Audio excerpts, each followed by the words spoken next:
Hello students, we are reading lesson 3 synthetic fibers and plastic. So let's start from page number 35.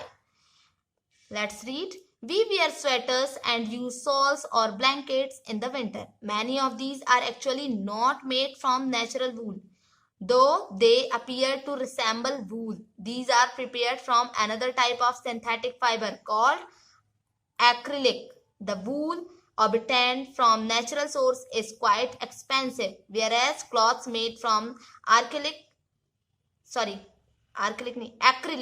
are relatively cheap. They are available in a variety of colors. Synthetic fibers are more durable and affordable, which makes them more popular than natural fibers. तो जैसा कि हम जानते हैं कि हम लोग sweaters पहनते हैं, शॉल्स का यूज करते हैं, ब्लैंकेट्स का यूज करते हैं विंटर के टाइम में, ठीक है। तो बहुत सारे इनमें जो चीजें होती हैं वो नेचुरल वूल से नहीं बनी होती हैं। हम तो समझते हैं कि वूल की होती हैं क्योंकि वूल ही गर्माते हैं, है ना। तो वूल से बनी नहीं होते हैं, ठीक है। ये एक प्रकार से मैन मेड सिंथेटिक वूल से बने होते हैं, जिनको हम कहते हैं एक्रिलिक। सिंथेटिक फाइबर होता है एक्रिलिक, उससे बनाए जाते हैं, ठीक है। आप जानते हैं कि वूल जो होता है नेचुरल सोर्स से मिलता है हमको, और वूल जो होता है बहुत एक्सपेंसिव होता है, ठीक है। और जो क्लॉथ्स एक्रिलिक से बनाए जाते हैं उनका जो रेट होता है वो थोड़ा कम होता है, ठीक। उनका रेट थोड़ा कम होता है ना। तो वो आसानी से सभी के द्वारा खरीदे जा सकते हैं, ठीक है। इसीलिए और ये बहुत सारे जो एक्रिलिक है बहुत सारे कलर्स में भी अवेलेबल होते हैं मार्केट में, है ना। तो ये जो सिंथेटिक फाइबर है ये सभी वर्ग के लोग जो होते हैं अफोर्ड कर सकते हैं, ठीक। इसीलिए ये जो फाइबर है वो ज्यादा पॉपुलर होता है, कम रेट और यूजफुल भी, ओके। इसलिए ये नेचुरल फाइबर से ज्यादा पॉपुलर है। You have already performed an activity of burning natural and synthetic fibers. Activity 3.6 of class 7th. What did you observe?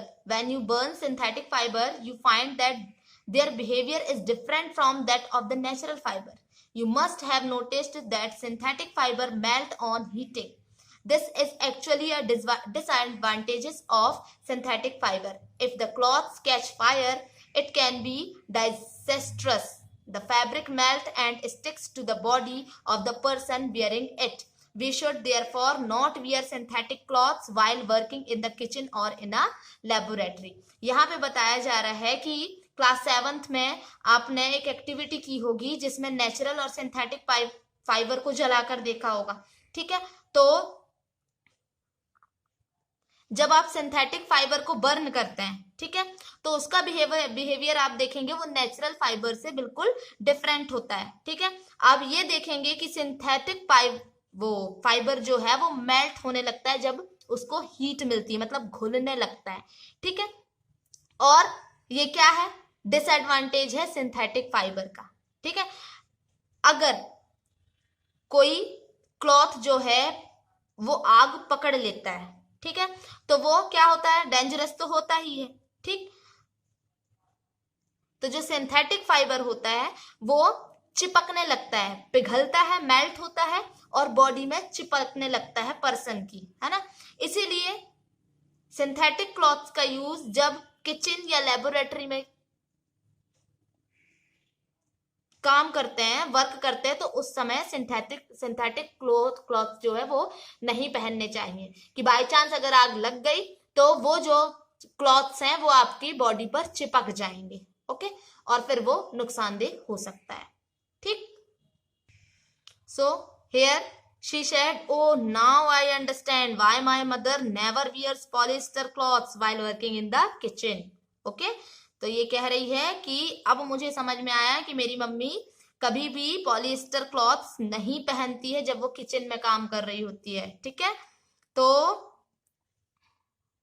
सारे सिंथेटिक फाइबर्स जो होते हैं, मैंने पिछले वीडियोस में भी बताया कि सिंथेटिक फाइबर्स जो होते हैं वो केमिकल ट्रीटमेंट्स, है ना, स्मॉल यूनिट्स, ओके, उनका यूज करके और फिर पॉलिएस्टर बनाया जाता है या सिंथेटिक फाइबर्स बनाए जाते हैं, ठीक है। तो उसमें कौन से मटेरियल का यूज होता है? पेट्रोलियम ओरिजिन का यूज होता है, जिसको हम पेट्रोकेमिकल्स भी कहते हैं, है ना। तो सिंथेटिक फाइबर बनाने में पेट्रोकेमिकल का यूज होता है। Okay, so rest we will read tomorrow.